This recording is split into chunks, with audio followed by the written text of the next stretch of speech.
नमस्कार, मैं हूं प्रभु चावला और सीधी बात में आज धुआंधार बल्लेबाजी करेंगे विश्व क्रिकेट के अनमोल रत्न सचिन रमेश तेंदुलकर। आपका बहुत बहुत स्वागत है। नमस्कार। बहुत बहुत बधाई हो आपको। आपने भारत के लिए गर्व कीर्तिमान स्थापित किए, 12,000 रन बना दीजिए। अब काफी कुछ बचा करने के लिए। काफी कुछ बचा, मुझे लगता है। क्या बचा? 12,000 रन बने, ये ऊपर वाले की कृपा से बने और यही कहना चाहूँगा कि अब तक जो मेरा सफ़र रहा है बहुत अच्छा सफ़र रहा है। ऑलमोस्ट ये कहूँगा कि 19 साल पूरे होंगे मुझे कुछ ही दिनों में भारत को खेलते हुए, और इसमें अलग अलग एक्सपीरियंसेस रहे हैं लाइफ में और काफ़ी कुछ सीखने मिला है। कोई चीज़ें ऑन द फील्ड सीखने मिली है, कोई चीज़ें ऑफ द फील्ड। 12,000 स्क्वायर करने के बाद कर रहा था कि ब्रायन लारा का भी रिकॉर्ड तोड़ दिया आपने। उसमें उनका कहना है कि आप उनसे बेटर बल्लेबाज हैं। कॉम्प्लीमेंट आपको दिया था? नहीं, ये तो शायद वो हमेशा ऐसे कहते आए और मैं भी कहता आ रहा हूँ, क्योंकि हम एक दूसरे के काफी अच्छे दोस्त हैं। हम एक दूसरे के काफी अच्छे दोस्त हैं। आपने क्या कहा? और मैं तो हमेशा कहता हूँ कि ब्रायन लारा जब बैटिंग करता है तो कोई भी अगर काम कर रहा हूँ तो वो सब छोड़ के ब्रायन लारा को हम देखने के लिए तैयार हो जाते हैं, मगर सिर्फ जब वो भारत के अगेंस्ट नहीं खेल रहा हो। भारत के अगेंस्ट वो रन नहीं बनाए, मगर किसी और के टीम के अगेंस्ट बनाए तो बहुत मजा आता है। और वो काफी एक बहुत अच्छे इंसान है और अच्छे फ्रेंड है। आपके अच्छे दोस्त भी हैं। बिल्कुल। पर जब आपके 12,000 रिकॉर्ड बना लिया तो बहुत सारे कॉम्प्लीमेंट्स आए होंगे, प्रधानमंत्री से लेकर के नीचे तक, पर सबसे बढ़िया आपको लगा कि ये कॉम्प्लीमेंट जो है जिससे मेरी लाइफ बन गई, ऐसा कौन सा था? आई थिंक कॉम्प्लीमेंट मुझे बहुत सारे मिले और सभी कॉम्प्लीमेंट्स को मैं रिस्पेक्ट करता हूँ और सबको शुक्रिया कहना चाहूँगा। मुझे मगर बेस्ट कॉम्प्लीमेंट मिला मेरी फैमिली की तरफ से। मेरी बीवी, बच्चे, भाई, बहन, मेरी मदर से सबसे बड़ा कॉम्प्लीमेंट मिला कि वो ज़्यादा कुछ नहीं कही, बहुत कम शब्द उसने कहे, मगर उसने यही कहा कि आज मुझे बहुत अच्छा फील हो रहा है और मैं बहुत खुश हूँ। तो ये मेरे लिए बहुत बड़ा कॉम्प्लीमेंट था। गर्व का समय था आपके लिए कि आपने माँ का गर्व पूरा कर दिया। क्योंकि जब मैं बैटिंग करता हूँ तो हमेशा मदर के हाथ में माला होती है और वो पूजा कर रही होती है, और जितना मेरे ऊपर प्रेशर होता है उससे कहीं ज़्यादा मदर के ऊपर प्रेशर होता है। तो ये सारी चीज़ें जब मैं देखता हूँ तो मुझे बहुत अच्छा फील होता है कि मुझे ऐसे फैमिली मिली है और उनकी शक्ति जब मेरे साथ रहती है तो एक माँ भी कितना फील कर रही हो कि मेरे को ऐसा बेटा मिला जिसने माँ का सम्मान रखा, गर्व बना दिया है। कि एक अच्छा महसूस होता है कि इस लेवल पे मैं पहुंच सका हूँ सबकी दुआओं से, और एक मेरे पीछे एक स्ट्रॉन्ग फोर्स था जो मेरी फैमिली। 5 आपने वर्ल्ड कप खेले, पर अनफॉर्चुनेटली वर्ल्ड कप नहीं ला पाए। आपको लगता है कि अब सचिन तेंदुलकर जो नेक्स्ट वर्ल्ड कप खेलेंगे तो फिर वर्ल्ड कप भारत में रहेगा ना?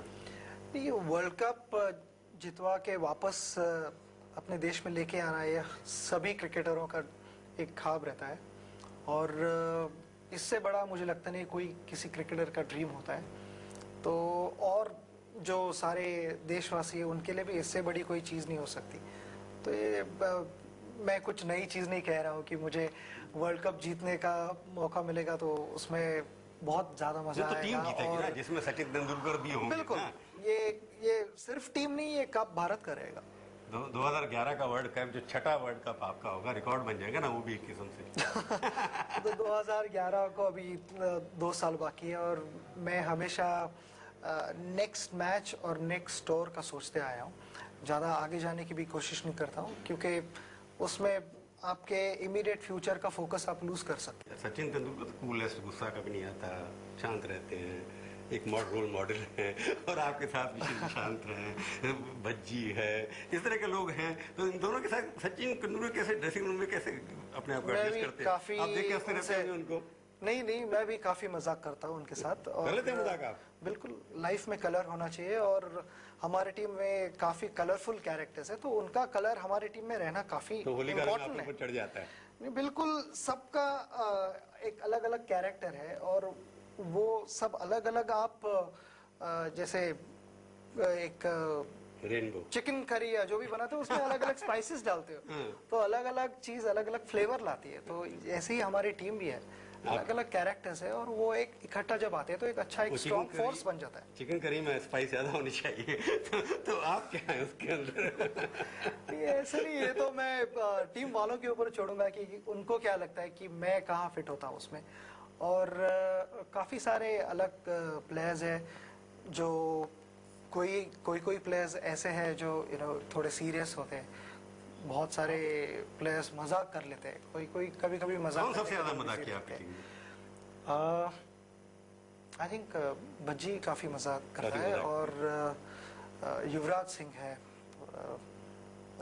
धोनी मजाक कर लेते हैं, सभी आरपी सिंह सभी मजाक करते हैं, मैं भी मजाक करता हूँ। आपने इतने सारे कैप्टन के साथ खेला, तो किस कैप्टन में क्या क्या खूबी थी? हर एक का कैरेक्टर अलग होता है, हर एक कैप्टन अलग रिएक्ट करता है एक पर्टिकुलर सिचुएशन को, और उसमें इवेंचुअली यही मैं समझता हूँ कि जब कप्तान और टीम वाले एग्जैक्टली उनमें अंडरस्टैंडिंग अच्छी हो, तो इट रियली डजंट मैटर कि किस तरह का डिसीजन ले रहा है कप्तान, क्योंकि जब उसके टीम वाले उसे जानते हैं ठीक से, तो उनको पता होता है कि एग्जैक्टली क्या एक्सपेक्ट करना है अपने कप्तान से, और हमारा कप्तान हमसे क्या एक्सपेक्ट कर रहा है। मैं जो पूछना चाहता था वो फिर पूछूंगा आपसे एक छोटे से ब्रेक के बाद, कि कैप्टन का नॉट कि गेम के प्रति, वैसे भी डीलिंग मजाकिया है, कोई गुस्से वाला है, गुस्से वाला नहीं कहूँगा कि नेगेटिव हो जाता है, कोई ज़्यादा मजाकिया है, कोई इंट्रोवर्ट है, इस तरह की पर्सनल क्वालिटी भी अच्छी होती है कई बार किसी कैप्टन के ऊपर, जो टीम को मोटिवेट करती है। पर पूछूंगा आपसे जरूर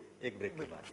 सीधी बात में आपका एक बार फिर से स्वागत है। आज हम बातचीत कर रहे हैं सचिन रमेश तेंदुलकर से।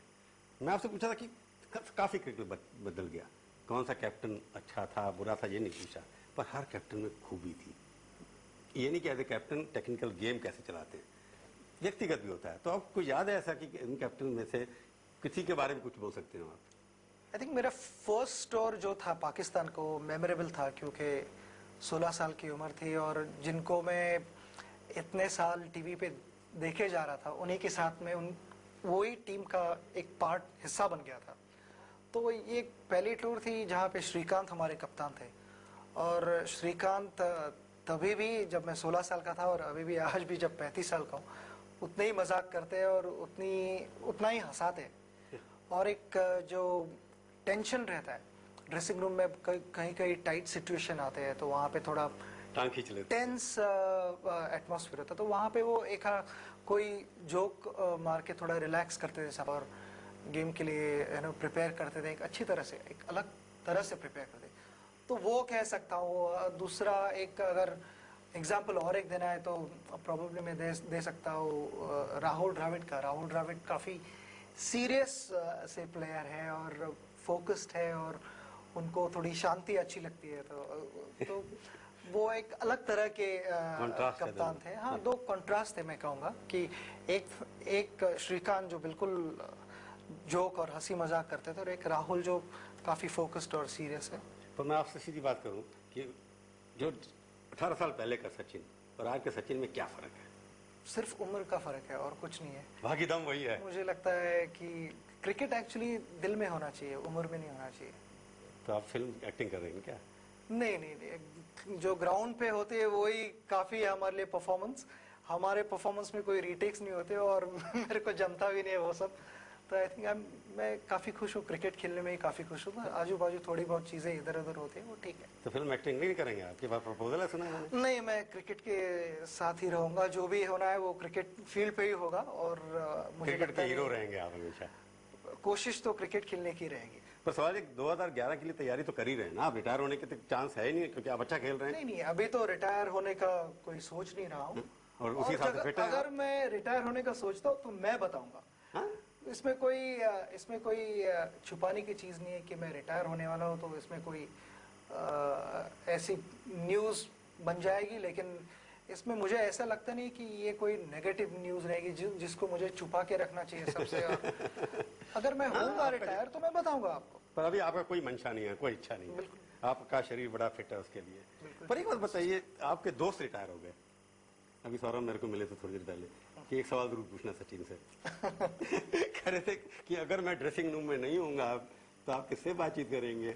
बंगाली में। क्योंकि जब भी जैसे श्रीकांत हमें टूर पे एंटरटेन करते थे, वो काफी सारे जोक्स हमें सुनाते थे और अलग अलग किस्से सुनाते थे, तो उससे एंटरटेन रहता है, उससे थोड़ा प्रेशर कम हो जाता है। तो बहुत बार सौरव के साथ ऐसा भी है कि हम विकेट पे है और हमें पता है कि ओवर के बीच में कि एक दूसरे की शक्ल देख के पता लगता है कि काफी स्ट्रेस है और इम्पोर्टेंट सिचुएशन, इसमें थोड़ा रिलैक्स होना जरूरी है। और जैसे आप जाते हो वापस अगला बॉल खेलने, तब आपका कंसंट्रेशन 100% होना जरूरी होता है। मगर जब जरूरी नहीं है 100%, तब आपको थोड़ा रिलैक्स होना भी इम्पोर्टेंट होता है। तो उस समय मैं उसके साथ बंगाली में बात करने की कोशिश करता था। तुम बंगाली बोल लेते हो? नहीं, कोशिश करता था, तो मुझे पता नहीं मैं ठीक बंगाली में टांग नहीं, ऐसे जो भी टॉपिक करेंगे आप, कोई भी टॉपिक पे हम बंगाली में बात करता था, ताकि थोड़ा एटमॉस्फेयर जो बीच में होता है वो थोड़ा रिलैक्स हो जाए और हम अपना नेचुरल गेम खेलने लगे। मिस करोगे उसका? बिल्कुल मिस करेंगे, क्यों। और फिर वो तो एक बॉल से भी बात नहीं कर पाएंगे आपकी, बॉल भी शायद ना खेलें दीवार से मतलब। वो तो obviously I mean her player को किसी ना किसी दिन रिटायर होना है, तो जिनके साथ ज्यादा टाइम बिताया तो उनको जरूर मिस करेंगे। हमने अलग अलग नेचर होती है। मैंने आपकी नेचर नोटिस किया कि आप बड़े रिलीजियस माइंडेड हैं बाकी के मुकाबले में। आप शिव सैनिक तो नहीं है, पर शिव भक्त जरूर हैं। आप मंदिर में जाते हैं। भक्त तो सभी होता है, और मैं हमेशा कोई भी टेम्पल जैसे पास करता हूँ तो मनी मन में एक छोटी प्रेयर बोल देता हूँ। बापू मौर्य के तो ज्यादा भक्त है ना आप, तो है बिल्कुल सभी भगवान। इसलिए मैंने कहा शिव सैनिक ना होते हुए भी आपने महाराष्ट्र के अंदर शिव भक्ति बना के रखी है। और इसमें शिव सैनिक होना या ना होना वो तो अलग बात है। जिस टॉपिक पे मैं बात कर रहा हूँ वो है भगवान भक्ति। हमें भक्ति की बात, और वहाँ पे होना मुझे जरूरी लगता है। उससे लगता है कि आपको इंटरनल स्ट्रेंथ मिलती है बिल्कुल खेलने के लिए। बिल्कुल मिलती है। एक बात बताओ, जैसे मैंने आपने डिनाई भी किया है कई बार, ये होता है कि क्रिकेट जेंटलमैन गेम, मैंने पहले पूछा आपको, अब लगता है कि वो जेंटलमैन नहीं है। लोग एक दूसरे के ऊपर गालियां भी देते हैं, उल्टा भी बोल देते हैं। तो ये आप जैसा जेंटलमैन जो है, ये पहले भी हो चुका है गेम में। तो कैमरा नहीं होता अभी सिर्फ ज्यादा कैमरास बढ़ गए और ये होता है आपके हाथ में। अगर आप ठीक तरह से न्यूज प्रोजेक्ट करें तो you know it can be controlled. ऐसे मैं ये कहता नहीं, मुझे लगता नहीं है कि बहुत सारी चीजें अंडर कंट्रोल रही है, मगर वो कई बार ऐसे दिखाया गया है कि आउट ऑफ कंट्रोल हुई है। मुझे लगता है कि गेम चेंज हो रहा है और गेम के साथ ऑब्वियसली मीडिया भी, उनमें भी कंपटीशन है। 18 कैमरे लगे होते हैं फील्ड में। तो ये सारे चेंजेस आने, I think this is fine. पर ऐसे मेरे को ऑस्ट्रेलियन जर्नलिस्ट बता रहा था कि ऑस्ट्रेलियन भी करते हैं, परंतु उनको पता कि कैमरा कहाँ लगा, वो कैमरे से बाहर जाके करते हैं एंगल। हम लोगों को, आप इंडियंस को कैमरे का पता नहीं होता। हम गेम पे ज्यादा ध्यान रखते हैं, हम कैमरों पे ज्यादा नहीं ध्यान। क्योंकि आप क्रिकेट से बड़े हैं। अब क्रिकेट तो एक, आप क्रिकेटर हैं। क्रिकेट से बड़ा कोई नहीं होता, क्रिकेट सबसे बड़ा होता है। क्योंकि क्रिकेट आपको हर दिन कोई ना कोई एक लेसन सिखाता है। कभी कभी आप जब सोचने लगते हो कि आप क्रिकेट से भी बड़े हो, आपको गेम नीचे जमीन पे ला देता है। तो क्रिकेट से बड़ा मैं समझता नहीं हूँ कोई भी इस दुनिया में हो सकता है। क्रिकेट के हम सभी स्टूडेंट्स हैं और इस गेम को, जैसे मेरे कोच श्री रमाकांत आचरेकर जी, उन्होंने मुझे जब कोचिंग करना शुरू किया तो उस समय उन्होंने एक चीज मुझे हमेशा बताई थी कि इस गेम से बड़ा कोई नहीं है। ये गेम की रिस्पेक्ट करना सीखो, ये गेम की पूजा करो, तब ये गेम तुम्हारा ख्याल रखेगा। मैं तो गेम की बात कर रहा हूँ, क्योंकि आपने इतना बड़ा नाम कमा लिया है। और मैं कुछ और भी पूछूंगा कि आप और क्या करेंगे, पर वो छूटूंगा एक छोटे से ब्रेक के बाद और पूछूंगा आपसे 5 तीखे सवाल भी। जाइएगा नहीं। मेरी बात में आपका एक बार फिर से स्वागत है। अब हम पूछेंगे सचिन रमेश तेंदुलकर से 5 तीखे सवाल और उनके लेंगे मीठे जवाब। मीठे जवाब देंगे आप? तैयार है? बिल्कुल बिल्कुल तैयार है। आप ये बताइए, लोगों का कहना है और बहुत सारे करोड़ों लोग ऐसे हैं कि सचिन तेंदुलकर को भारत रत्न भी मिलना चाहिए। नहीं, इसमें पता नहीं मैं उस ब्रैकेट में फिट होता हूँ कि नहीं, क्योंकि जो भारत रत्न हमारे देश के जो है वो सही में सच्ची में भारत रत्न है। और मुझे अब तक उतना मैं श्योर नहीं हूँ कि मैं उनके सीनियरिटी के हिसाब से ना मिलेगी। जब सफेद सब बाल हो जाएंगे तभी मिलेंगे आपको। आई थिंक मैं जहाँ हूँ वहाँ पे आई थिंक ठीक हूँ। और आपको लगता है कि 2011 का वर्ल्ड कप भारत में आप और आपकी टीम लेके आएगी? कोशिश तो वेदर मैं रहूं या ना रहूं या कोई और प्लेयर भी रहे या ना रहे, जो भी नया प्लेयर आएगा या जो भी इस टीम में से प्लेयर रहेंगे, सभी की यही एक कोशिश रहेगी। क्या आपको लगता है कि भारत की टीम नंबर 1 वर्ल्ड टीम बन सकती है? बिल्कुल बन सकती है, क्यों नहीं बन सकती।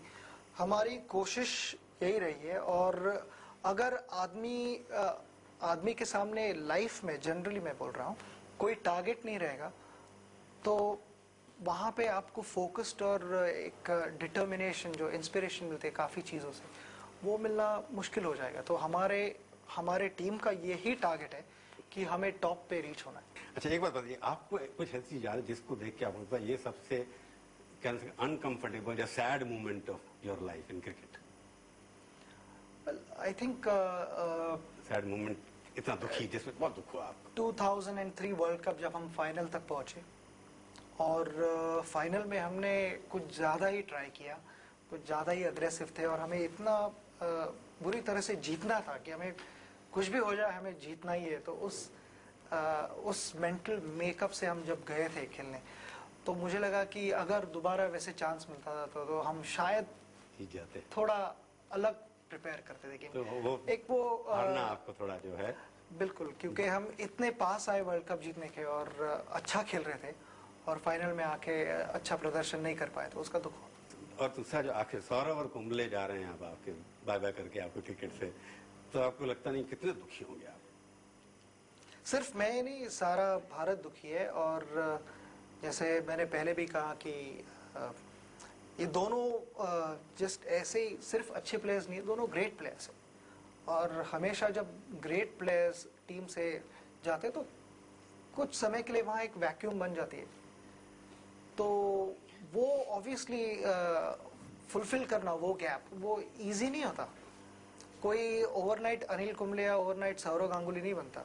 अनिल कुंबले ने 18 साल ग्राउंड पे कड़क मेहनत की है, तब कहीं वो अनिल कुंबले बना है। और जो अनिल कुंबले बना है वहां पे पहुंचने के लिए 18 साल लगेंगे। सौरव के लिए भी वैसे ही है कि जो भी प्लेयर, मैं कहूँगा कि जो भी प्लेयर ऑलमोस्ट 10-12 साल के आगे जाता है खेलते हुए, तो उसकी एक मेजर कंट्रीब्यूशन रही है अपने देश के लिए, और वो कंट्रीब्यूशन सारे लोगों को रिस्पेक्ट करनी बहुत इंपॉर्टेंट है। आखिरी सवाल, आने वाले समय के अंदर कि जैसे T20 हो रहा है पॉपुलर और टेस्ट मैच हो रहा है, सीधा सवाल पूछा चाहता हूँ, क्रिकेटर जो हैं वो पैसे के लिए खेलेंगे ज्यादा T20 के लिए या क्रिकेट के लिए खेलेंगे? मैंने पहले बात कही है कि क्रिकेट दिल में होता है। क्रिकेट दिल में अगर नहीं होता तो आप कुछ नहीं कर सकते। जेब में भी होता नहीं? जेब में आपके होता होगा, हमारे नहीं। नहीं होता। हम क्रिकेट शुरू करते हैं जब 10 साल के, 9 साल के होते हैं, तब पैसा आपकी क्या बात नहीं कर रहा, है मैं आपकी और बात क्या कर नहीं रहा, पता। मैं आपकी बात भी कर रहा, आगे मैं जनरली बोलता हूँ। और अगर कोई उस इंटेंशन से क्रिकेट खेलने का सोच रहा है तो प्लीज ना सोचे। तो बोली नहीं लगवाएं अपनी ना फिर।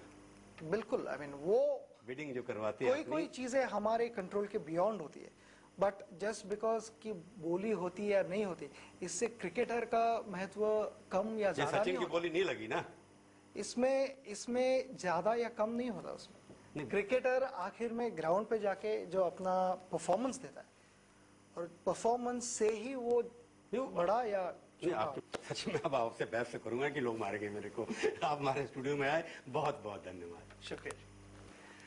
तो ये थी आज की मुलाकात। सीधी बात का ये कार्यक्रम आपको कैसा लगा? आप अपनी राय हमें ईमेल के जरिए भी भेज सकते हैं। हमारा ईमेल का पता है sb@aajtak.com। अगले हफ्ते आएगी बारी किसी और हस्ती की। इंतजार कीजिए तब तक और देखते रहिए आज तक।